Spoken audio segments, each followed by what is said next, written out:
श्री गुरुभ्यो नमः। आज है चौथा दिन हमारी श्रीमद् भगवद गीता की कथा सीरीज में। डे 2 और डे 3 में हमने दूसरा अध्याय कवर किया। यह दूसरा अध्याय कर्मण्येवाधिकारस्ते मा फलेषु कदाचन के ऊपर निर्धारित था। भगवान ने यहां पर कर्म योग की विवेचना की कि तुम्हारा जो अधिकार है वो सिर्फ कर्म करने में है, तुम्हारा उसके रिजल्ट पर अधिकार नहीं है, कंट्रोल नहीं है। वो तुम्हारे अनुकूल भी हो सकता है, वो तुम्हारे प्रतिकूल भी हो सकता है। लेकिन यहां पर बात खत्म नहीं हुई। भगवान ने बहुत वर्णन किया कि ऐसा कौन सा व्यक्ति होता है जो स्थित प्रज्ञ है, जिसका अपनी इंद्रियों पे कंट्रोल है। उसके क्या लक्षण होते हैं, ये अर्जुन ने पूछा था उनसे कि ऐसा कौन सा व्यक्ति है जो कर्म को सिर्फ इसलिए कर ले क्योंकि कर्म करना है। कैसा होता है ऐसा व्यक्ति, मुझे भी बताओ, मुझे पता तो चले मैं वैसा हूं या नहीं। और यदि नहीं हूं तो मैं ये भी विचार कर सकूं कि उसे बनने के लिए मुझे करना क्या होगा। तो अर्जुन ज्ञान तो चाह रहा है, लेकिन ज्ञान चाहते हुए भी वो कहीं ना कहीं ये चाहता है कि उसकी बात मान ली जाए, कि उसे युद्ध ना करना पड़े, वो भाग सके इस कर्म भूमि से। ऐसा कैसे प्रतीत होता है? तो बड़ा सुंदर विवरण देते हैं श्रीमद् भगवद गीता के अध्याय 3 की शुरुआत में। मान लीजिए कोई व्यक्ति मोटापे से ग्रसित है और वो व्यक्ति मोटापे से मुक्ति चाहता है। समस्या है ना मोटापा उसकी। तो चिकित्सक ने उसे कहा कि तुम चीनी मत खाओ, थोड़ा गुड़ ले सकते हो। ध्यान से सुनना, तुम चीनी मत खाओ। चीनी का मतलब यहां से रिफाइंड शुगर। एक एनालॉजी, एक प्रसंग दे रहा हूं समझने के लिए। चीनी मत खाओ, थोड़ा गुड़ ले सकते हो। उस व्यक्ति ने क्या समझा, डॉक्टर साहब कह रहे हैं मीठा मत खाओ लेकिन गुड़ ले सकते हो। चिकित्सक ने कहा है चीनी मत खाओ लेकिन गुड़ ले सकते हो। आपने क्या समझा? डॉक्टर ने कहा है मीठा मत खाओ, गुड़ ले सकते हो। अब आपके मन में भ्रांति आ जाएगी। आप सोचेंगे कि डॉक्टर कैसी बातें कर रहा है, मिली जुली सी बात कर रहे हैं। एक तरफ तो मुझे कह रहे हैं कि मीठा मत खाओ, फिर कह रहे हैं कि गुड़ खा सकते हो, गुड़ भी तो मीठा है। अर्जुन को यही भ्रम हो गया। जब भगवान ने उसे कहा दूरेण हयावर कर्म बुद्धि योगा धनंजय, कि कर्म से अच्छा है बुद्धि योग। बुद्धि योग का मतलब समता, यानी ज्ञान। मतलब यदि हमें ज्ञान प्राप्त हो जाए कि सही क्या है और गलत क्या है। ज्ञान क्या था कि हम शरीर नहीं है, हम आत्मा है। अगर हमें यह ज्ञान प्राप्त हो जाए वो अच्छा है कर्म करने से, यानी कर्म उसके मुकाबले बेकार है। यहां भगवान ने कहा दूरेण हयावर कर्म। कर्म बुरा है बुद्धि योग से। अर्जुन ने समझा कि यहां कर्म का मतलब है कर्म बुरा है बुद्धि योग से, कर्म बुरा है ज्ञान से। भगवान कह रहे थे सकाम कर्म बुरा है।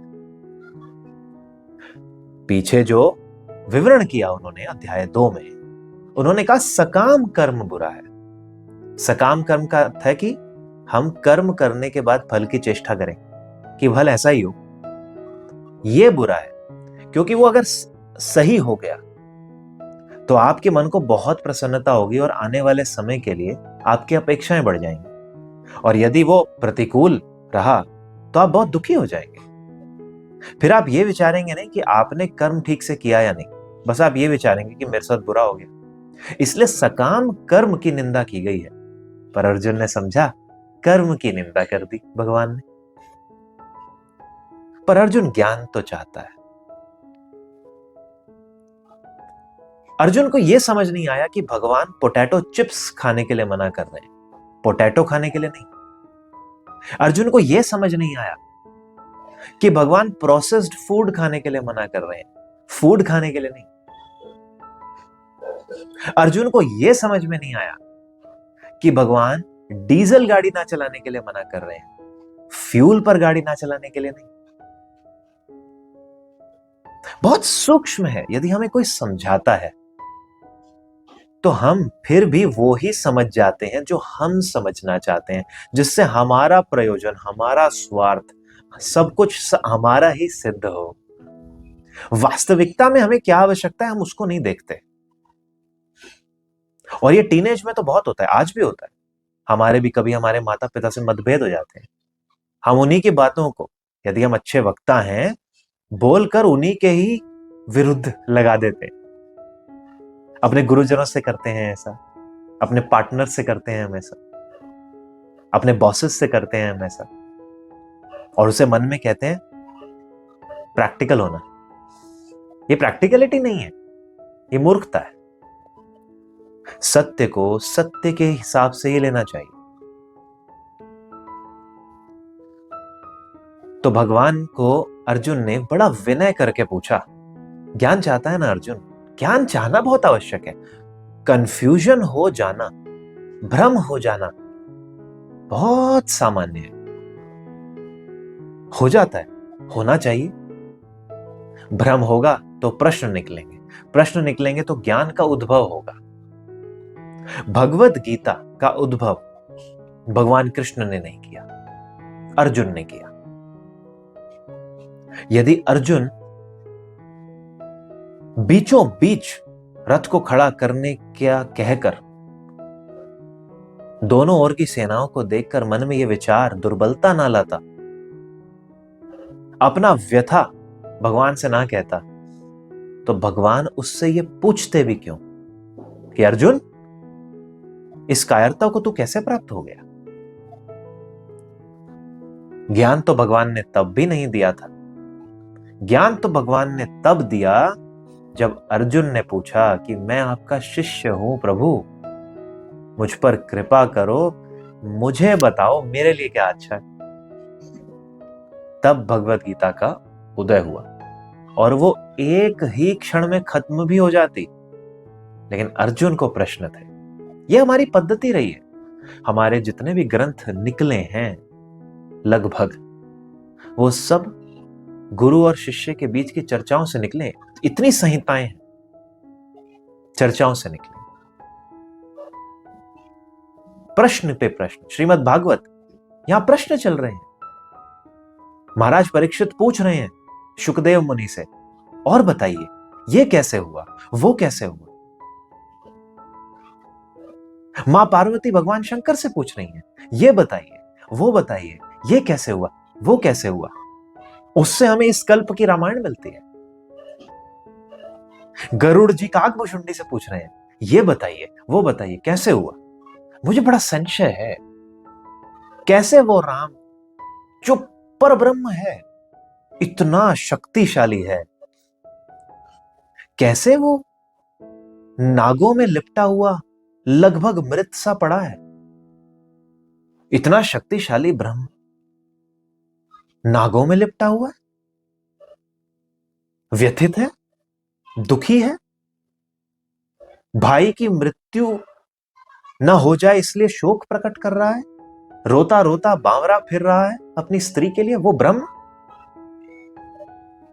इस ब्रह्म का मैं वाहन हूं, गरुड़। मुझे आह्वान किया जा रहा है कि मुझे इन सांपों से बचाओ। वो ब्रह्म, वो परम शक्तिशाली, वो ईश्वर ब्रह्म हो गया था। गरुड़ जी को काकभूषुंडी जी के पास गए, मेरा भ्रम दूर कीजिए। उन्होंने कथा सुनाई, भ्रम दूर हो गया। वो गूढ़ता बताए कि ऐसा क्यों कर रहे हैं प्रभु, क्या लीला है। प्रश्न प्रश्न करें। आजकल हम देखते हैं बहुत से आधुनिक जो धर्म आ गए हैं, इनमें प्रश्नोत्तरी बंद कर दी गई है। कई कई हदों तक तो हमारे अपने धर्म में भी प्रश्नोत्तरी अब बंद कर दी गई है, पर फिर भी काफी हद तक चल रही है। प्रश्नोत्तरी बड़ी बड़ी बड़ी आवश्यक है। जब तक शिष्य गुरु से प्रश्न नहीं करेगा, वो निचोड़ नहीं निकाल सकता, और गुरु देगा भी नहीं ऐसे, वो तो जिज्ञासु को देता है। आपका टीचर अगर आपको कुछ एक्सप्लेन कर रहा है मैथमेटिक्स में, वो कुछ चीजें सबको बता देगा, लेकिन अगर आपको रियली कंपटीशन में आगे बढ़ना है तो आपको खुद भी उससे कुछ प्रश्न करने होंगे कि जी मैं तो ये प्रश्न भी सॉल्व कर रहा था, लेकिन मेरे से हो क्यों नहीं रहा, मुझे ये बात समझ नहीं आ रही है, ये प्रश्न मुझे आपकी इस बुक में तो नहीं मिला है, आप मुझे सॉल्व करके बताएंगे क्या। मेरा ये तरीका था बनाने का इस प्रश्न को, लेकिन वो बन नहीं पा रहा है, आप देखेंगे कि मेरा तरीका ठीक है या नहीं, गुरु बताएगा आपको। प्रश्न करें और अच्छे प्रश्न करें। किसी को रिडिक्यूल करने के लिए, नीचा दिखाने के लिए प्रश्न नहीं किया जाता। जिज्ञासु हमेशा प्रश्न करता है अपनी जिज्ञासा को शांत करने के लिए, विनम्र होकर, शब्दों का चयन करके। वो ओपिनियंस नहीं देता, वो ये नहीं कहता मैं नहीं मानता, मत मानो, सामने वाले को क्या अंतर पड़ रहा है इस बात से।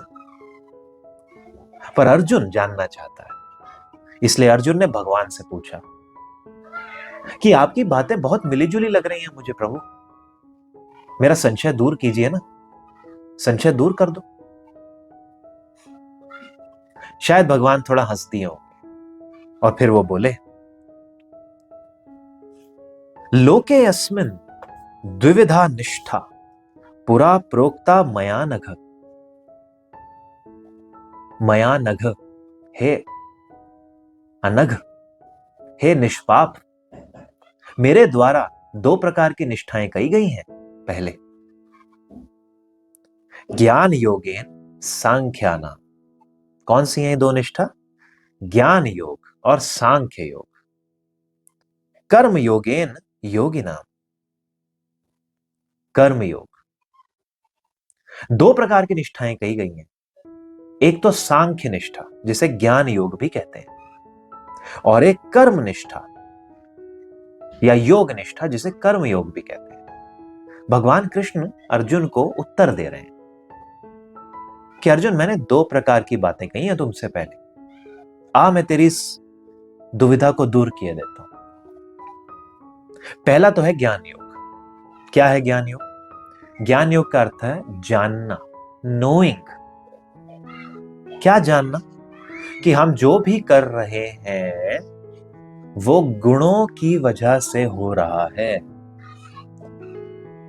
या जब हम ये जान लेते हैं तो फिर हमारे अंदर कर्तापन का अहंकार नहीं रहता। हमें यह अहंकार नहीं होना चाहिए कि ये तो हम कर रहे हैं, आप नहीं कर रहे। बड़ी विचित्र बात है ना। एक तरफ तो भगवान कह रहे हैं कि कर्म पे आपका अधिकार है, फिर ये कह रहे हैं कि कर्म भी आप नहीं कर रहे। उदाहरण बड़ा सुंदर आता है कि मान लीजिए आपने बहुत मिर्ची खा ली, बहुत मिर्ची खा ली, बहुत ज्यादा। अब मिर्ची खाने के बाद आपको मुंह में, छाती में बहुत जलन होने लगी, तो आपने गट-गट पानी पी लिया। आपके पेट में जगह नहीं थी भोजन करने के बाद, फिर भी आपने गट-गट पानी पी लिया, कहीं ना कहीं उसको फंसा ही लिया जल को। इनो खा लिया, एंटासिड खा लिया कि किसी प्रकार से ये ताप मेरा शांत हो जाए। आपके कंट्रोल में नहीं था वो कर्म। उस मिर्ची खाने की वजह से जो आपके अंदर हुआ, उसकी वजह से वो कर्म हो गया। आप चाहकर भी अपने आप को जल पीने से, मीठा खाने से, एंटासिड खाने से रोक नहीं पाए। था तो वो भी आपके नियम में ही, आपके नियत था, आप उसको कंट्रोल कर रहे थे कि एंटासिड मैं खाऊंगा, अपने हाथों से ले रहा हूं, वो कंट्रोल है आपका। कर्म आपके अधिकार में है, लेकिन वो कर्म करना पड़ रहा भी था, वो आपके अधिकार में नहीं था। वो आप चाहकर भी रोक नहीं पा रहे थे। भगवान कहते हैं ये गुणों से होते हैं कर्म। हम किसी को क्या बोलते हैं, हम कैसा अनुभव करते हैं, कैसा जीवन जीते हैं, क्या हमारी व्यवहार शैली है, ये सब हमारे गुणों पर आधारित है। आगे जाकर योग में यह भी बताया जाएगा कि हम उन गुणों को भी साध सकते हैं। 3 प्रकार के गुण होते हैं, सतोगुण, रजोगुण, तमोगुण। गुणों को समझते हैं, यदि हम इस बात को थोड़ा समझना चाहते हैं तो। सत्व गुण वो गुण है हमारे अंदर, यानी वो एलिमेंट है, वो एनर्जी है जो हमारे अंदर समता मेंटेन करती है, शांति देती है, हमारा कंसंट्रेशन बढ़ाती है, हमें किसी भी स्थिति में विचलित नहीं होने देती। रजोगुण हमारे अंदर शक्ति पैदा करता है, शक्ति भी नहीं, स्पंदन पैदा करता है, रेस्टलेसनेस पैदा करता है। और तमोगुण हमें आलसी करता है, आलस्य का द्योतक है तमोगुण। शरीर को साधने के लिए तीनों गुणों की आवश्यकता है। यदि आप में तमोगुण नहीं होगा तो आपको रात्रि को नींद नहीं आएगी। यदि आप में रजोगुण नहीं होगा तो आप पुरुषार्थ नहीं कर पाएंगे। और यदि आप में सत्व गुण नहीं होगा तो आप सही निर्णय नहीं ले पाएंगे। भगवान कहते हैं तीनों गुण हैं आपके पास और आप उन्हीं के अधीन हो, क्योंकि आप प्रकृति से बने हो। प्रकृति ने आपको ये 3 गुण दिए हैं और इन तीनों गुणों में ही जो कुछ चल रहा होता है वही आपके कर्मों से, आपके बिहेवियर से प्रदर्शित होता है। फिर आप थोड़ी ना कर्म कर रहे हैं। हाँ, यदि हम गुणों को थोड़ा बहुत साध लें, उन्हें बैलेंस कर लें, जब रजोगुण की आवश्यकता है रजोगुण लें, उतना ही करें, रजोगुण को अधिक ना बढ़ाएं। अधिक बढ़ेगा तो एंजाइटी हो जाती है। आजकल बहुत एंजाइटी है लोगों को। क्यों? क्योंकि इंस्टाग्राम पे बार बार वो चेंज करते रहते हैं, कुछ देखते रहते हैं, छोटे छोटे क्लिप्स। हमारा अटेंशन स्पैन ही घट गया है। अटेंशन स्पैन घटेगा तो हमें चाहत होगी अब कुछ और मिल जाए, अब कुछ और मिल जाए। हमारा भोजन बिगड़ गया, बहुत अधिक स्पाइसी, बाहर का मेयोनीज और पता नहीं क्या क्या खाते हैं। थोड़ा बहुत ठीक है, खा सकते होगे, पर फिर भी खाते हैं। रजोगुण बढ़ा हुआ है, गुस्सा नाक पर बैठा रहता है। किसी ने कुछ कह दिया, पीछे से हॉर्न बजा दिया, रेड लाइट पड़ी, आप खड़े हैं, गुस्सा नाक पे है। उस गुस्से का ही तो परिचय है क्या कि गाड़ी के पीछे भी लोगों को लिखवाना पड़ता है कि हॉर्न मत दे, लठ निकाल दूंगा। क्या है? रजोगुण की अधिकता। ऐसी तमोगुण की भी अधिकता है। तमोगुण आपको आलस्य भी देता है और आपको प्रमाद भी देता है और आपके विचारों को मलिन कर देता है। यदि बहुत तमोगुण की अधिकता हो तो आप हर प्रकार का निकृष्ट कार्य करेंगे। जितने भी हम ये रेप इत्यादि के केसेस सुनते हैं, मर्डर के केसेस सुनते हैं, ये तमोगुण की अधिकता है। गुणों को साधना आवश्यक है। भगवान यहां ये कह रहे हैं कि गुणों को साधो, लेकिन हो तो सब गुणों की वजह से ही रहा है, इसलिए अपने अंदर कर्ता भाव मत लाओ। ये है ज्ञान योग। जानना, सिर्फ जानना कि जो चल रहा है वो आप नहीं कर रहे, प्रकृति जनित गुणों के कारण हो रहा है, ये जानना। और दूसरी निष्ठा उन्होंने कही कर्मयोग। वो कहते हैं पहले तो ये जान लो कि जो हो रहा है वो गुणों के कारण, और दूसरी चीज फिर करो ये जान के। अब जान लिया, अब जब आप कुछ करोगे तो आप वो कार्य करो जो आपके लिए नियत है, जो आपका कर्तव्य है, रिस्पॉन्सिबिलिटी है, जो आपका धर्म है। कर्तव्य कर्म करो। खुद को डूअर ना समझ के, कर्ता ना समझ के यदि आप कर्म अब करेंगे तो ये आपका कर्मयोग हो गया। और इस बात को कहते हुए भगवान ने अर्जुन की उस दुविधा का विनाश प्रारंभ किया कि अर्जुन, मैंने तुझे ये नहीं कहा कि ज्ञान अच्छा है और कर्म बुरा। मैंने तो ये कहा है ज्ञान लो और उस ज्ञान को लेकर फिर निहित कर्म करो।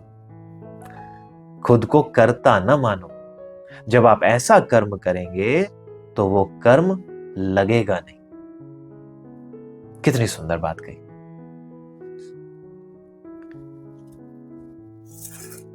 पर अर्जुन अभी और ज्ञान चाहते हैं। अर्जुन को और समझाने के लिए भगवान ने कहा कि तू सोच, क्या मैं कभी ऐसा कह सकता हूं कि कर्म मत करो?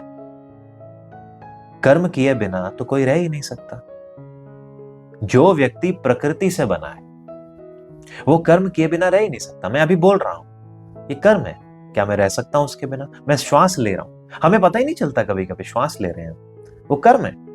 क्या कोई व्यक्ति बिना कर्म किए रह सकता है? किसी भी अवस्था में? वो कहते हैं नहीं कश्चित क्षणमपि, एक क्षण भी नहीं रह सकता कोई बिना कर्म किए। जातु तिष्ठत्य कर्म कृत कार्यते हयावश कर्म सर्व प्रकृति जैर गुणे। सब प्रकृति से ही जनित है। कोई कर्म करे बिना रह ही नहीं सकता। कर्म करने में हम परतंत्र हैं, हम स्वतंत्र नहीं हैं। ऐसा नहीं है कि हम रोक लें किसी कर्म को, नहीं, कर्म तो करना ही होगा। मिर्ची खाने के बाद ना चाहते हुए भी जल तो पीना ही होगा। परतंत्र है। कितना जल पिएंगे वो आप थोड़ा निश्चित कर भी लें, किस हाथ से पिएंगे निश्चित कर भी लें। बॉटल से डायरेक्ट पिएंगे, ग्लास से पिएंगे, ठंडा पिएंगे, गर्म पिएंगे, शायद निश्चित कर भी लें, पर नहीं पिएंगे ये निश्चित नहीं कर पाएंगे। या तो अपने अंदर उतनी स्थित होने की प्रज्ञा हो कि लग जाए मिर्ची, कोई फर्क नहीं पड़ता। लेकिन जब तक फर्क पड़ेगा तब तक कर्म आप करेंगे ही करेंगे। भगवान कहते हैं कि कर्म तो आपको करना होगा, लेकिन कर्म के साथ जुड़ाव ये रखने में आप स्वतंत्र हैं। आपका छोटा बेटा है, आप को वो बुलाता है कि पापा मुझे गोदी चढ़ना है, आपको उसको लेना पड़ेगा। कर्म करने में आप परतंत्र हैं, स्वतंत्र नहीं। लेकिन आपको ऑफिस भी करना है, तो गोदी लेने के बाद उसे गोदी से उतार कर ऑफिस करने बैठना और मन में यह विचार भी रखना कि हां हमने गोदी ले ली, शायद थोड़ी देर के लिए बच्चा परेशान हो, पर इतनी परेशानी ठीक है। राग ना होना, उसकी वजह से अपने ऑफिस को ठीक से ना कर पाना, यह आपके कंट्रोल में है। यदि आप उस समय भी यही सोच रहे हैं कि मैं ऑफिस कैसे करूं, अरे मेरा बच्चा रो रहा है, अरे काश मैं उसे थोड़ी देर के लिए और उठा लेता, तो बड़ी बड़ी व्यथा है। ये तो नहीं हो पाएगा, इसमें तो बहुत बड़ी समस्या है, क्योंकि बच्चा तो बड़े होते होते कई साल ले जाता है और आप जितना भी उसको प्रेम दे लो, प्रेम की कभी कोई सीमा नहीं है। प्रेम हमेशा अथाह है, वो सीमा रहित है। लेकिन कर्तव्य करना होता है। मान लीजिए यदि आपने अपने ऑफिस का काम नहीं किया, तो फिर उसको पालने के लिए निश्चित सामग्री आप लाएंगे कहां से? और उसकी वजह से यदि आपके प्रेम में भी कोई कमी आ गई, तो उसका दायित्व किस पर है? आप पर है या उस बच्चे पर है? यह हमें समझना है। तो भगवान यही कहते हैं, कर्म से कोई हट नहीं सकता। फिर एक और बात भी कहते हैं, कोई जबरदस्ती चाहे तो हटा भी ले खुद को कर्म से। मान लीजिए सामने कोई दृश्य है, आप कहते हैं कि मैं ये कर्म नहीं करूंगा, मैं उस दृश्य को नहीं देखूंगा, मैं आंख बंद करके बैठ जाता हूं, और आंख बंद करके आप बैठ गए। आंख बंद करके आप बैठ गए, लेकिन मन में चल रहा है कितना अनुपम दृश्य था जिसे मैंने नहीं देखा। फिर आप फैंटेसाइज कर रहे हैं। भगवान कहते हैं कर्मेंद्रियाणि संयम्य या आस्ते मनसा स्मरन इंद्रियार्थान विमोढ़ात्मा मिथ्याचार सौच्यते। ऐसा व्यक्ति जो जबरदस्ती अपनी इंद्रियों को रोक कर बैठा है कि मैं नहीं करूंगा कर्म, लेकिन मन से सोचे जा रहा है, वो झूठा है, मक्कार है, मूढ़ है, बेवकूफ है, विमूढ़ आत्मा, मिथ्याचारी।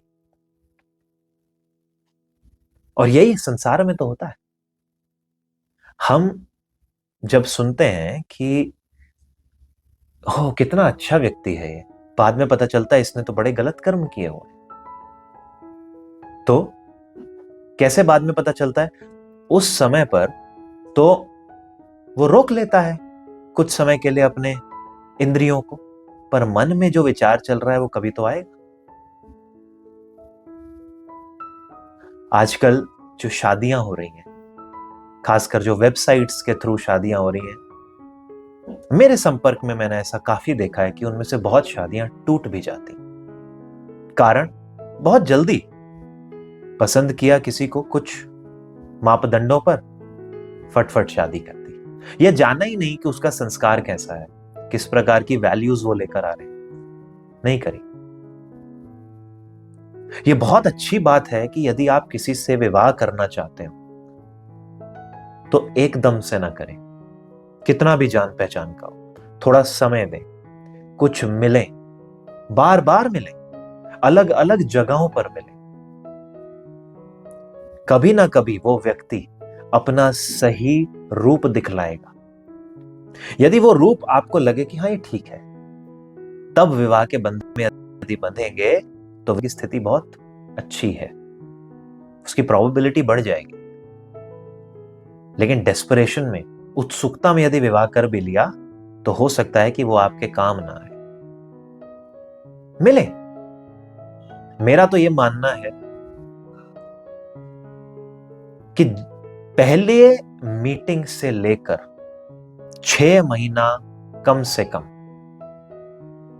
शादी की ही नहीं जानी चाहिए, और उन 6 महीनों में आप कम से कम 10-12 बार मिले, 10-12 बार अलग अलग जगहों पे, कैफे में मिले, फैमिली की किसी शादी फंक्शन में उन्हें बुलाएं, मंदिर में मिले, किसी पार्टी में मिले, किसी सोशल जगह पर मिले, फ्यूनरल में मिले, अलग अलग जगहों पर मिले, देखें, समझें, परिवार से अवश्य मिले, अकेले ना मिले, बीच बीच में परिवार को मिले, उनसे उनके परिवार की पूछें, अपने परिवार की बताएं, देखें उनका क्या रिएक्शन होता है। क्या वो परिवार को के बारे में सुनकर, आपकी घनिष्ठता को सुनकर चौंक जाते हैं? क्या वो बताते हैं कि हमारे परिवार में इतनी घनिष्ठता नहीं है, हमें अच्छी नहीं लगती? रुक जाएं, ना करें विवाह। जो परिवार को सुनकर उत्साहित ना हो उससे विवाह ना करो, कभी मत करो। जो परिवार को सुनकर, परिवारदारी को सुनकर उत्साहित हो, जिसे लगे कि अरे मेरा तो अपना छोटा परिवार, तो बहुत अच्छा बड़ा परिवार मिलने वाला है मेरे को, वाह, इस प्रकार का यदि किसी में आपको भान आए, बढ़े आगे। जो अपने परिवार की बुराई करता रहता हूं, करता रहता हूं, करता रहता हूं, करता रहता हूं, मत करें उससे विवाह। थोड़ी बहुत बुराई चलती है, थोड़ी बहुत बुराई चलती है। अपने उस व्यक्ति से जिससे आप विवाह करना चाहते हैं, आप उससे शेयर तो करेंगे। यदि आप परिवार में किसी प्रकार से थोड़े व्यथित हैं, ठीक है, थोड़ी बहुत चलती है। लेकिन यदि एक अति ही हो जाए, अति,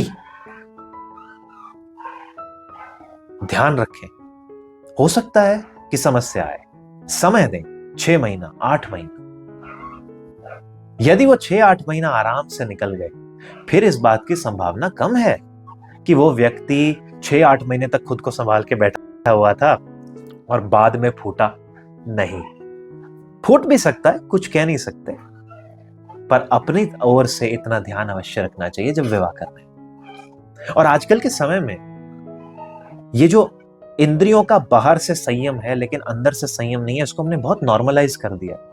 बातचीत में आपस में कहते हैं, आप दुनिया भर के सिटकॉम्स देख लीजिए, वहां बात करते हैं, तुम्हारी क्या फैंटेसीज है? फैंटेसी, फैंटेसी क्या है? फैंटेसी क्या है?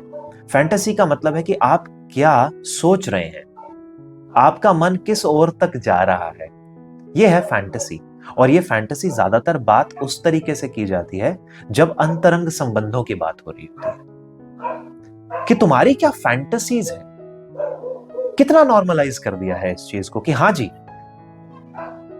किस प्रकार के व्यक्ति से आप संबंध बना सकते हैं, किस प्रकार के, प्रकार का क्या अर्थ है? कोई अर्थ नहीं। प्रोक्रेस्टिनेशन,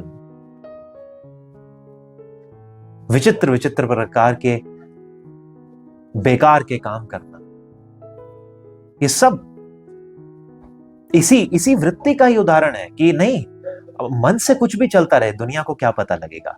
पता लग ही जाएगा। और नहीं भी पता लगेगा तो भी आपके लिए तो वो घातक ही है, क्योंकि आप उस मिथ्याचार प्रवृत्ति के हैं जिसने बाहर से तो अपनी सेंस ऑर्गन्स को कंट्रोल कर लिया, लेकिन अंदर से विचार वही घृणित चल रहे हैं। कहीं ना कहीं वो विचार अवश्य निकलेंगे, आप किसी का अहित अवश्य करेंगे। ऐसे व्यक्तियों से सावधान रहें जो फैंटेसीज की बात करते हो, ऐसे व्यक्तियों से सावधान रहें जो ये योलो लाइफ की बात करते हो, यू ओनली लिव वंस, तो जो मर्जी आए वो करो। नहीं, आपका एक कर्तव्य कर्म है। यदि योलो लाइफ जीनी है तो आप कुत्ता बन जाएं, आप शूकर बन जाएं, आप गाय बन जाएं, आप छिपकली बन जाएं। वैसे योलो लाइफ वो भी नहीं जीते, उनका भी निहित कर्म है। एक मनुष्य ही है जो मनुष्य योनि में आकर भी ये नहीं समझता कि उसको कितनी बड़ी निधि मिली।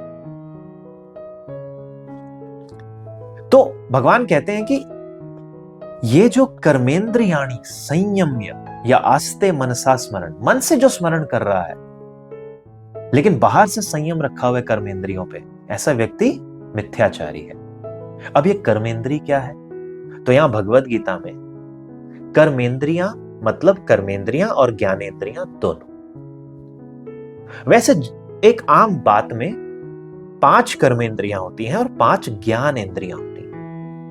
ज्ञानेंद्रियां मतलब जिनसे हमें ज्ञान मिलता है, इंफॉर्मेशन मिलती है। 5 ज्ञानेंद्रियां हैं, चर्म, स्किन, कान, हियरिंग, आंखें, जिह्वा और नोज, नाक। इससे हमें ज्ञान मिलता है, स्पर्श से, सुनना, टेस्ट, स्मेल और दृश्य। ऐसी 5 कर्मेंद्रियां जिससे हम कार्य करते हैं, हाथ, पैर, मुंह। अब यहां मुंह का अर्थ बोलने से, ये कर्म है, वाक शक्ति जिसको हम बोलते हैं। जेनाइटल्स, जननेंद्रिय और गुदा, यह है 5 कर्मेंद्रियां। लेकिन यहां भगवत गीता में कर्मेंद्रियों का ही अर्थ कर्मेंद्रिय और ज्ञानेंद्रिय दोनों दिया गया है। अब मुझे कैसे पता? क्योंकि 5वें अध्याय के 8वें और 9वें श्लोकों में सुनना, स्पर्श करना वगैरह, इन सबको कर्मेंद्रियों से संबोधित किया गया। यानी यहां पर भगवान कह रहे हैं कि जिससे भी किसी भी प्रकार का कर्म किया जा रहा है वो सब कर्मेंद्रिय। तो जो हम कर्मेंद्रियों से कर रहे हैं वो मन से करें, तभी लाभ है। कर्मेंद्रियों को हठ पूर्वक रोक लेना, लेकिन मन को संयमित ना कर पाना, ये बड़ा दुष्ट। और इन पर अगर हमने नियंत्रण कर लिया तो हमारा जीवन सध जाएगा। इन पर नियंत्रण कैसे करते हैं? भगवान कहते हैं फोर्सफुली नियंत्रण करो। फोर्सफुली नियंत्रण करो, लेकिन सिर्फ इंद्रियों पर नहीं, मन पर भी। आगे बहुत से प्रकार भी बताएंगे।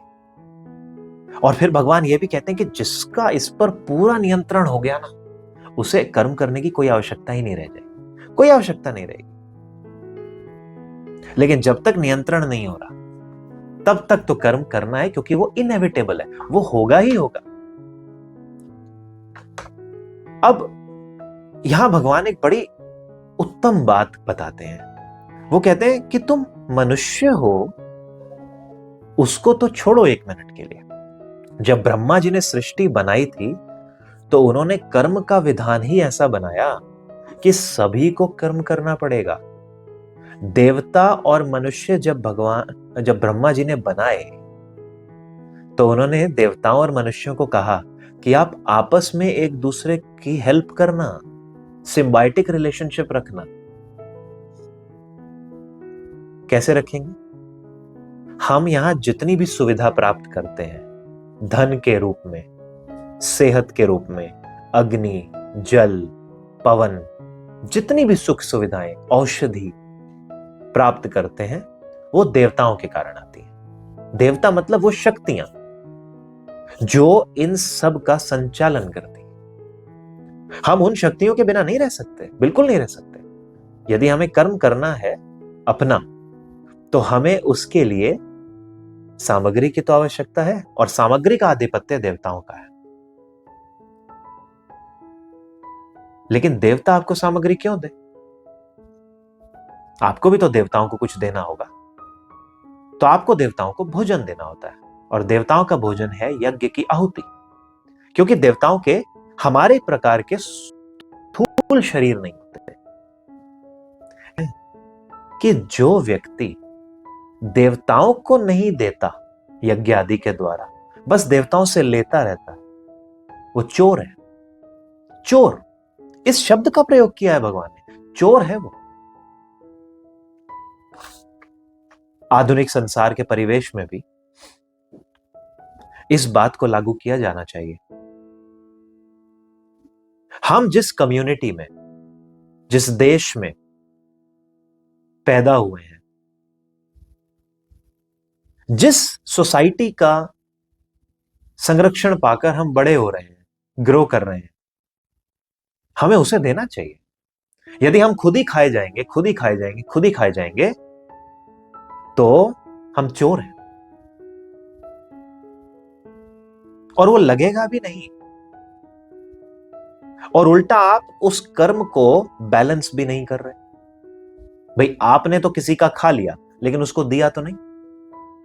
इसलिए कहते हैं यदि आप मंदिर में जाते हैं तो थोड़ी दक्षिणा चढ़ा, 1 रुपया चढ़ा।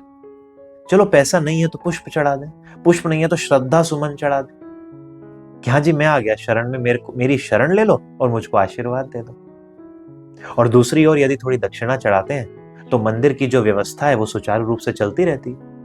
तभी वहां जो आचार्य हैं, जो प्रतिष्ठित हैं, वो अपने घर का भी निर्वहन कर सकेंगे। इसी वजह से जब वो पूरे पुष्ट होंगे तो वो आपके लिए भी पूजा अर्चना अपनी पूरी इच्छा से करेंगे। यदि उनके भी मन में यही चलता रहेगा कि अरे पता नहीं आज भोजन मिलेगा या नहीं बच्चों के लिए, तो वो क्या ही पूजा अर्चना करेंगे। और गृहस्थियों का तो ये बहुत बड़ा दायित्व है, और गृहस्थी ये करते भी हैं। जितना उनका भोजन या धन या उनके रिसोर्सेज हजारों जगहों पर लगते हैं, उतना किसी और आश्रम के व्यक्ति के नहीं लगते। इसलिए गृहस्थ आश्रम को बड़ा धन्य माना गया है। वो मंदिर के लिए भी थोड़ा निकालेगा, वो गरीब के लिए भी निकालेगा, वो गाय के लिए निकालेगा सुबह रोटी, वो कुत्ते के लिए भी निकालेगा, फिर अपने परिवार के लिए निकालेगा, उनके लिए भी संरक्षण करेगा, अपने एक्सटेंडेड फैमिली की भी हेल्प करेगा, किसी पड़ोसी की भी हेल्प करेगा। गृहस्थ कर पाता है। ब्रह्मचारी के पास इतने रिसोर्सेज होते नहीं, सन्यासी इतना कर नहीं पाए। गृहस्थी पे बड़ा दारोमदार है, बहुत बहुत बहुत रिस्पॉन्सिबिलिटी है उसमें। और फिर भगवान बताते हैं कि जब आप यज्ञ करते हैं, जब आप यज्ञ के द्वारा ग्रास देते हैं देवताओं को, और उसके बदले आप उनसे सुख सुविधाएं लेते हैं, तो ये ठीक है, यही कर्म का विधान है। फिर अर्जुन के मन में प्रश्न उठता है कि कर्म जो है ये क्या है, मतलब इसकी इतनी महत्ता है। फिर भगवान उस प्रश्न को अर्जुन के पूछे बिना ही आगे उत्तर देते हैं। कहते हैं कि अक्षर ब्रह्म से वेद प्रकट होता है। वेद वाणी अयोनिज कही जाती है, मतलब वेद जो है वो पैदा नहीं हुए, वो हमेशा से हैं। वो भगवान की वाणी, शब्दों के रूप में, वाइब्रेशंस के रूप में वेद भगवान की वाणी। कहां से वेद प्रकट हुआ? भगवान से, भगवान की वाणी है वो। अक्षर ब्रह्म, अक्षर मतलब अक्षर, जिसका कभी क्षय नहीं होता, जो हमेशा है, शाश्वत, उस ब्रह्म से वेद प्रकट होता है। और ये वेद आपको कर्म करने के लिए कहते हैं। कैसा कर्म? यज्ञ करो। वेदों में यज्ञ को ही कर्म कहा गया है। अब यज्ञ का अर्थ यहां पर है आपके लिए जो निहित कर्म है वही आपका यज्ञ है। तो जो आहुति हम डाल रहे हैं हवन कुंड में वो भी यज्ञ है, लेकिन जो हम अपने जीवन निर्वाह के लिए कमाई कर रहे हैं वो भी यज्ञ है। किसने कहा ये करने को कर्तव्य? वेद ने। अब यदि मान लीजिए हम उस हवन वाले वेद यज्ञ की बात करें, फिर भगवान कहते हैं कि इस यज्ञ की आहुति से ही वर्षा होती है, वर्षा से अन्न पैदा होता है, अन्न से प्राण बनते हैं, प्राणी बनते हैं। अन्न से प्राणी की उत्पत्ति, प्राणी की उत्पत्ति जब हो गई अन्न से, तो अन्न कहां से आया? वर्षा से। वर्षा आई यज्ञ से। यज्ञ कर्म से संपन्न होता है। कर्म कहां से आया? वेद वाक्य। वेद कहां से आया? ब्रह्म से, ईश्वर से। तो भगवान कहते हैं कि कर्म से हटा नहीं जा सकता, ये तो ईश्वर ने ही कहा है आपको करने के लिए। कर्म के बिना परमात्मा की प्राप्ति ही नहीं है। जब परमात्मा अपनी ही वाणी में कर्म करने के लिए कह रहे हैं जिससे आप बने हैं इनडायरेक्टली, तो फिर कर्म से आप च्युत कैसे हो सकते हैं, हट कैसे सकते हैं? तो हे अर्जुन, वो जो तेरा दुविधा थी ना, ले मैंने उसका निवारण कर दिया। नहीं कह रहा मैं ऐसा कुछ भी कि कर्म मत करो, सिर्फ ज्ञान ले लो। मैंने नहीं कहा, कर्म तो करना ही होगा। बड़ी सुंदर बात करते हैं भगवान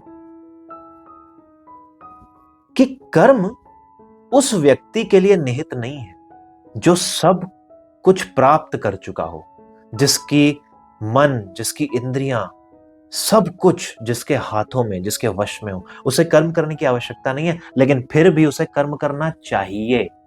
क्यों? क्योंकि जो प्रतिष्ठित प्राणी होते हैं, जैसा वो करते हैं वैसा ही प्रजा करती है। राजा जनक का उदाहरण दिया उन्होंने, फिर अपना उदाहरण भी दिया। कहते हैं, मुझे अर्जुन ऐसा कुछ भी अप्राप्य है ही नहीं। मैं यूं सब कुछ प्राप्त कर सकता हूं, सब कुछ मैं ही हूं, पर फिर भी मैं कर्म करता हूं। मैं सुबह उठता हूं, मैं ब्रश करता हूं, मैं नहाता हूं, मैं नित्य कर्म करता हूं, मैं योग करता हूं, मैं साधना करता हूं।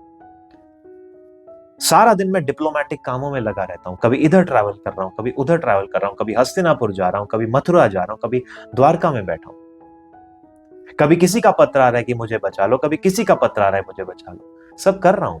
वापस आता हूं, एक नियत समय पर सोता हूं, उठता हूं, कर्म करता हूं मैं। क्योंकि मैं यदि नहीं करूंगा तो बाकी नहीं करेंगे। वो तो ये सोचेंगे कि जब यही नहीं कर रहा तो हम क्यों करें। ये बात बहुत गूढ़ है। आजकल हम सोशल मीडिया इन्फ्लुएंसिंग की या किसी भी प्रकार के इन्फ्लुएंसर को जब देखते हैं और हम कहते हैं कि ये तो उसकी इच्छा है ना, वो जो मर्जी करना चाहे। आप कौन होते हैं बीच में बोलने वाले? नहीं। यदि आप अपने आप को इन्फ्लुएंसर कहते हैं तो आप इसलिए कहते हैं क्योंकि आप इन्फ्लुएंस कर सकते हैं, प्रेरित कर सकते हैं, विचार बदल सकते हैं आप लोगों का। ये शक्ति है आपकी। यदि आप पान मसाला की ऐड करेंगे, शराब की ऐड करेंगे, तो आपका अनुसरण वो लोग करेंगे जो आपकी ओर देखते हैं। यहां पर लिबर्टी नहीं आ सकती। आप स्वतंत्र नहीं हैं कुछ भी करने को, क्योंकि आप उस प्रतिष्ठित पद पर हैं जो एक डायलॉग की वजह से चीजें हिला सकता है। एक बार इलॉन मस्क ने इसे छोटा सा ट्वीट कर दिया था, अरबों रुपए के शेयर्स गिर गए थे। लोगों ने वापस ट्वीट किया कि ऐसा तुम क्यों करते हो? क्योंकि उसके कह देने भर से चीज बढ़ जाती है और घट जाती है, कह देने भर से। इन्फ्लुएंसर्स को यह बात ध्यान रखनी चाहिए कि लोग आपका अनुसरण करेंगे, करना ही है उनको आपका अनुसरण। यद्यदाचरति श्रेष्ठ स तत् देवेतरो जना स यत् प्रमाणम कुरुते लोकस्तद नुवर्तते। लोग तो वही वर्तेंगे जैसा श्रेष्ठ मनुष्य आचरण करेंगे। आपका आचरण कैसा है आप ये देखो। इसलिए कर्म से तो मैं भी भिन्न नहीं हूं, मुझे भी करना ही होगा। और फिर भगवान कहते हैं, श्रेयान स्वधर्मो विगुणः पर धर्मात् स्वनुष्ठितात् स्वधर्मे निधनम श्रेय पर धर्मो भयावह। यदि हम केवल इस श्लोक का अर्थ समझ लें तो हमारा जीवन ही तर जाए, जीवन ही तर जाए। इस श्लोक को समझ लीजिए बस। भगवान क्या कहते हैं? कहते हैं, अच्छी तरह आचरण में लाए हुए दूसरे के धर्म से गुणों की कमी वाला अपना धर्म श्रेष्ठ है। क्या अर्थ है इस बात का? भगवान कम्युनल है। भगवान क्या कह रहे हैं कि दूसरे का धर्म कितना भी अच्छा हो उसे मत अनुसरण करो, अपने धर्म का अनुसरण करो। मतलब कितना भी गंदा हो तो भी अनुसरण करो। ये तो बड़ी अटपटी बात लगी। ऐसा भगवान ने क्यों कहा? भगवान अटपटी बात कैसे करेंगे? आइए समझते हैं कि धर्म क्या होता है। धर्म का अंग्रेजी में कोई भी इक्विवेलेंट शब्द नहीं है। बहुत जगहों पर रिलीजन धर्म के लिए प्रयुक्त होता है, लेकिन वो गलत है। धर्म का अर्थ है चलना विशेष किसी प्रकार से। वास्तव में तो धर्म को यदि हम देखा जाए तो उन्हें 4 भागों में विभाजित कर सकते हैं। पहला,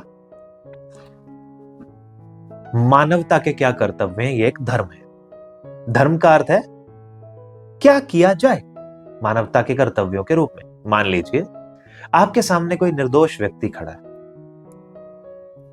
आपके हाथ में हथियार है, उसके हाथ में हथियार नहीं है। आपने उसको मारना नहीं है, ये धर्म है। ये सभी के लिए धर्म है, निहित धर्म है। ये मानवता है। सामने आपके भूखा है कोई, बहुत भूखा है, अपना भोजन कमा नहीं सकता, दीन है, आप बलवान हैं, आप रिसोर्सफुल हैं, सक्षम हैं, आप उसको भोजन करा दें, यह धर्म है। धर्म का अर्थ है राइचियसनेस, सही क्या है। फिर लोग ये भी कहते हैं कि सही क्या है ये तो अलग अलग बातों पे आधारित होगा। अधिकतर स्थितियों में सही क्या है यह निहित है। मानवता के प्रति आपका कर्तव्य निहित है।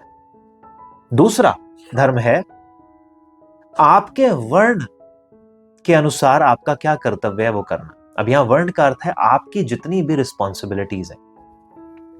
जैसे मान लीजिए कि आप किसी सफाई की कंपनी में काम करते हैं, आपका काम है टॉयलेट की सफाई करना।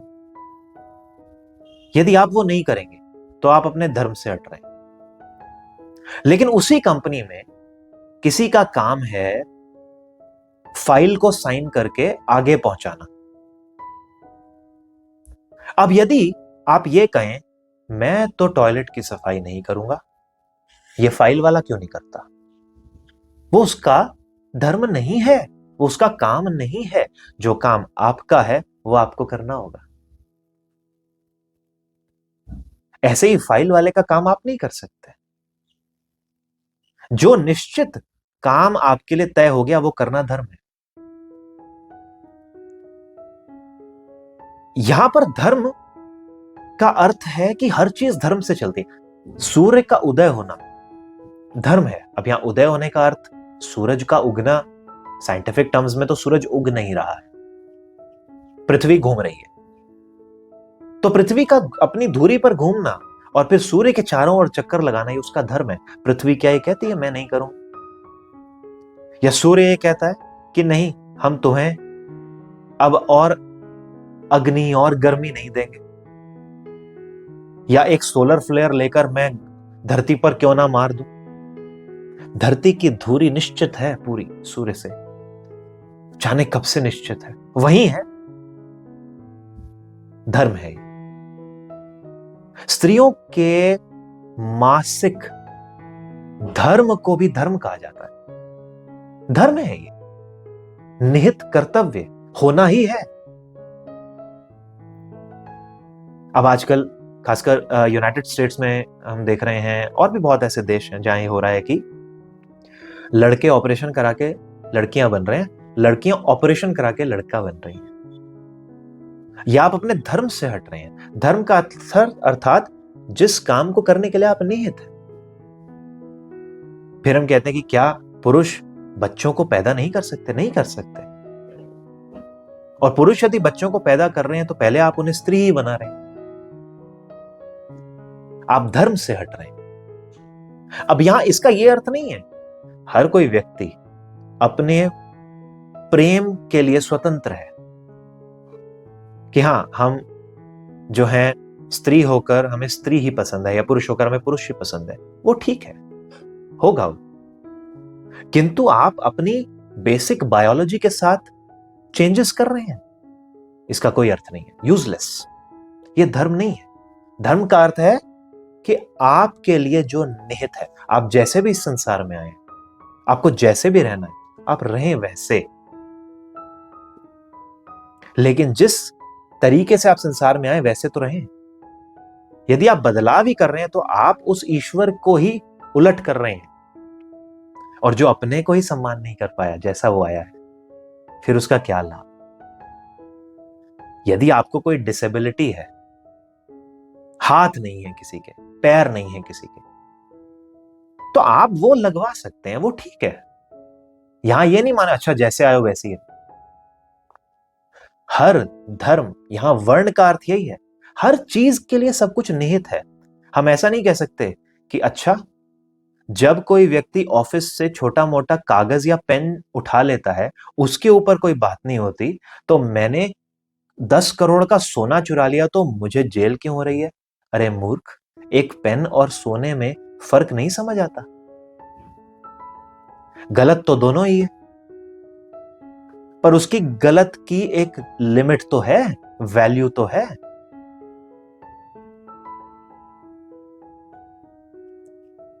हर विचार को उसकी उपयुक्तता के अनुसार समझना चाहिए।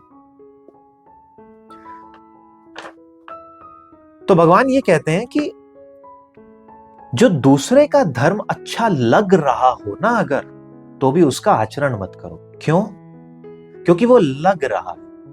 दूसरे का धर्म मतलब आपको लग रहा है यार वो उस बंदे की जॉब अच्छी है, मैं तो वही करूंगा। आप उसके लिए उपयुक्त नहीं हो फिर भी मैं करूंगा, आप सक्सेसफुल ही नहीं हो। ये है इस बात का अर्थ। तीसरा जो धर्म का भाग है वो है रिलीजन से संबंधित, जो हम धर्म और मजहब के रूप में देखते हैं। और इसीलिए सनातन धर्म में धर्म परिवर्तन का कोई भी प्रयोजन ही नहीं है, ही नहीं, कॉन्सेप्ट ही नहीं है। एक शुद्धि करके कॉन्सेप्ट बनाया गया था, अभी भी वो है उन लोगों के लिए जो धर्म से बाहर चले गए थे और वापस आना चाहते हैं। विशिष्ट रूप से सनातन धर्म में कन्वर्जन है ही नहीं, क्योंकि वो मानते ही नहीं कन्वर्जन को। कन्वर्जन करना और करवाना एक गलत बात है। क्यों? क्योंकि आप सामने वाले व्यक्ति को उसके धर्म से हटने को कह रहे हो। आप कह रहे हो कि वो बेकार है, हमारा अच्छा है, तुम यहां आ जाओ। यदि कोई और धर्म का व्यक्ति सनातन धर्म को अपनाना भी चाहता है तो वो सहज ही अपना सकता है, उसके लिए किसी विशेष पद्धति की आवश्यकता नहीं है। वो मंदिर जा सकता है, यदि उसको भगवान कृष्ण में आस्था है तो हो सकती है, बिल्कुल हो सकती है। रसखान जी कितने महान कवि हुए, किसी ने उनको ये नहीं कहा नहीं नहीं पहले तो तुम यज्ञ करवाओ, हिंदू बनो, नाम बदलो, रसखान क्यों कर रहे हो? किसी ने नहीं कहा, उनकी इच्छा थी, उन्होंने तो बोल दिया। वा छवि को रस खानी बिलोकत, वारत काम कला निज कोटि, काग के भाग बड़े सजनी, हरि हाथ सुन ले गए माखन रोटी। उन्होंने तो काव्य के काव्य लिख दी। डॉक्टर एपीजे अब्दुल कलाम, उन्हें किसी ने नहीं कहा कि आप तो हिंदू बनो। वो तो सनातन धर्म का बहुत सम्मान करते थे, वो तो हर एक धर्म से सीखते थे, और वो अपने धर्म में निहित रहकर अपनी पाठ पूजा की पद्धति को भी फॉलो करते थे। संकीर्ण न बने। यहां इसका अर्थ यह है कि धर्म से ना हटें। अपने धर्म को छोड़कर दूसरे धर्म की ओर जाने वाला व्यक्ति दुर्बल होता है और उससे संसार को कभी कोई प्रकाश नहीं मिल सकता। संसार को क्या, आपके परिवार को कोई प्रकाश नहीं मिल सकता, क्योंकि आपका परिवार आपको क्या देखेगा और कहेगा कि ये इतने दुर्बल थे। एक से दूसरा, दूसरे से तीसरा, कहीं शांति की प्राप्ति ही नहीं हो पाई, होगी ही कैसे। और चौथा है स्वयं को दूसरों के मापदंडों पे तौलना, और यही आज का सबसे बड़ा रोग है।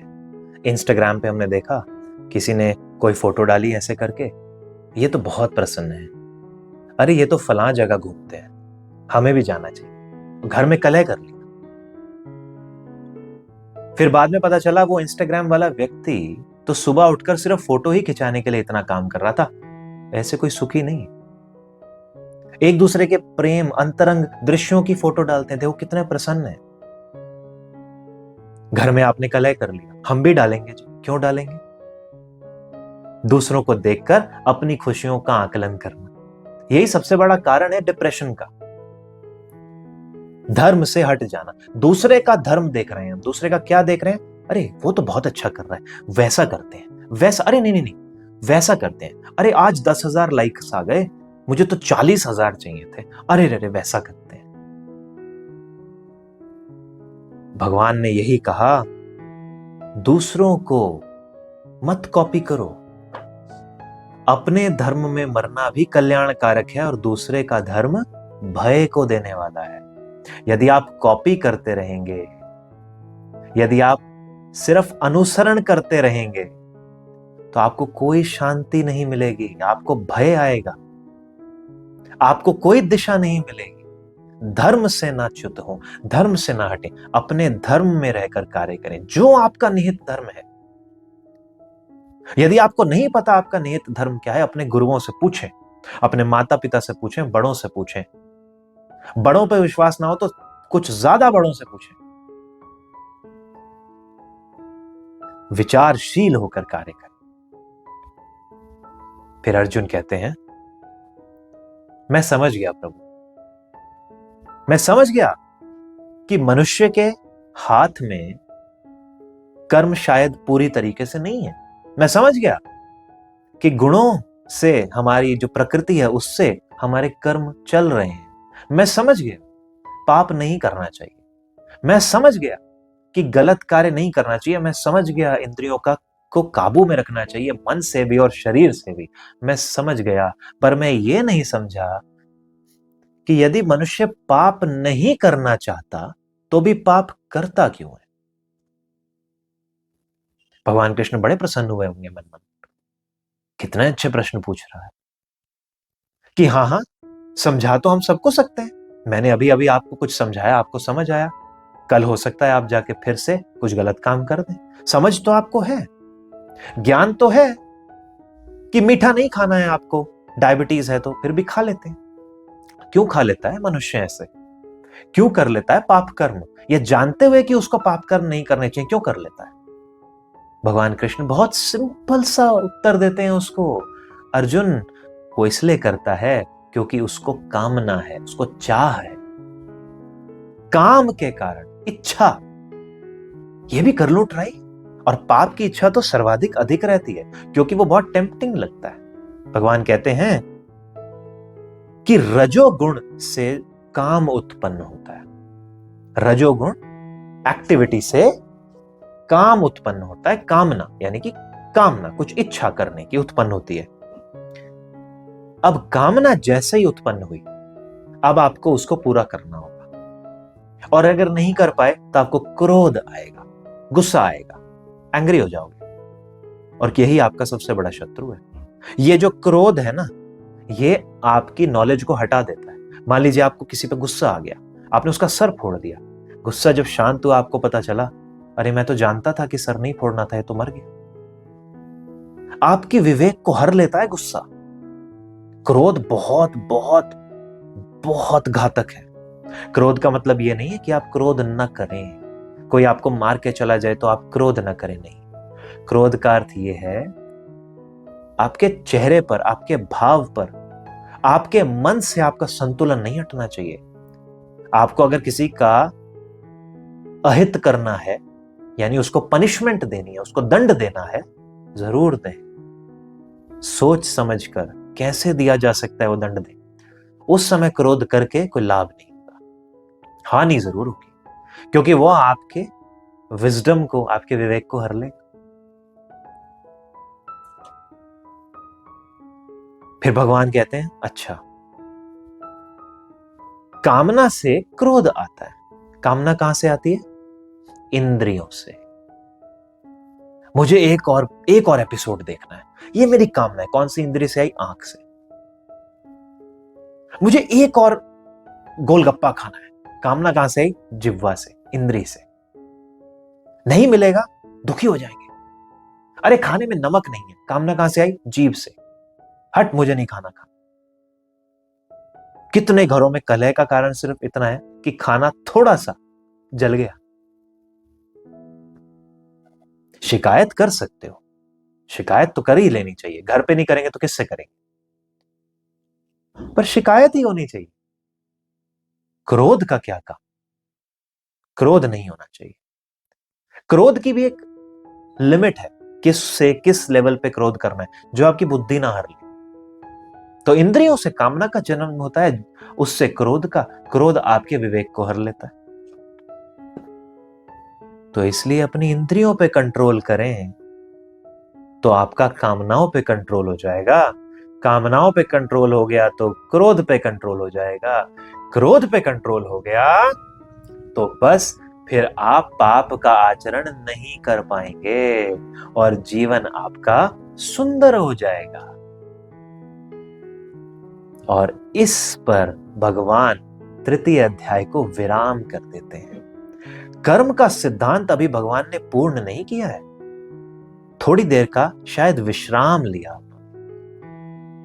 और फिर चौथे अध्याय के साथ वो आरंभ करते हैं यही कर्म के सिद्धांत को आगे, कि ये कितना पुराना ज्ञान है, मैंने बहुत पहले दिया था, फिर संसार में मिट गया, इसलिए मुझे आज तेरे आग्रह पर दोबारा ये ज्ञान देना पड़ रहा है। और फिर अर्जुन ये बात पूछेंगे कि आप तब से हैं, ये कैसे संभव है? और इसकी चर्चा हम अपने अगले एपिसोड में करेंगे, अध्याय 4 के साथ। नमस्कार।